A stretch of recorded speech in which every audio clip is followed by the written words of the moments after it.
I have this tree that I visit in the park in the fall. It turns these beautiful, vibrant reds and oranges. I try to come and look at it in the mornings when I'm going for my jogs in the park.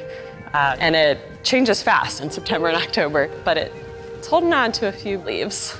It brings me joy to see its colors, but yeah, that most brilliant red and orange is probably my favorite.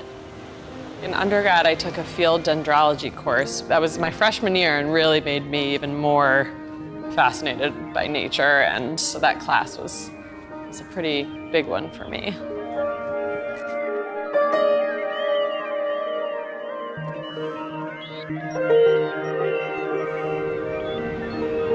I felt like I wanted to scale my impact. How could I be helping to save the outdoors and what I love and think is so important in a bigger, more impactful way? And that's really where the corporate piece has come in for me over the past 7 or 8 years, seeing that if I can work with businesses to help them in turn protect and improve their impacts on the environment. And they'll only do it if they see the value, right? They're not going to do it out of altruism or because it's the right thing to do. So when we're talking to businesses, we have a few frameworks and tools that we can use to do that. Circular economy is one.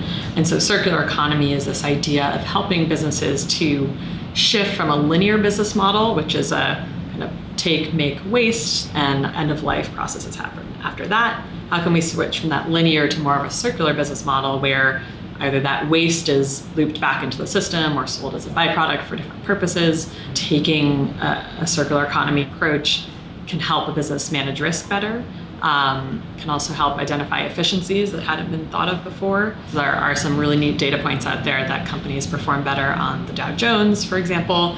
And so that's really exciting to see that this can pay, essentially. Please. Thank you. Excited to introduce you to Sarah Hill. Hi, great to meet you. Welcome. Associate Director of Sustainability at Becton Dickinson. And we've worked together for quite a while now on various projects on their sustainability work.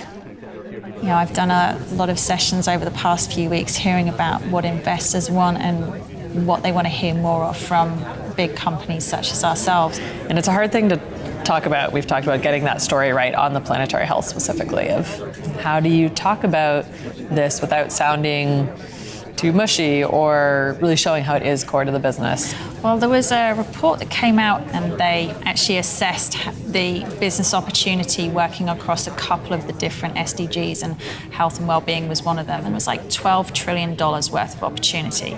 And this is big bucks of money that's available should we achieve these SDGs.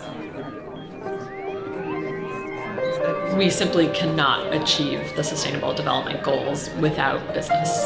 Our studies and research continually shows that the public and their trust in governments and NGOs to fix these problems and work on the sustainability agenda is falling.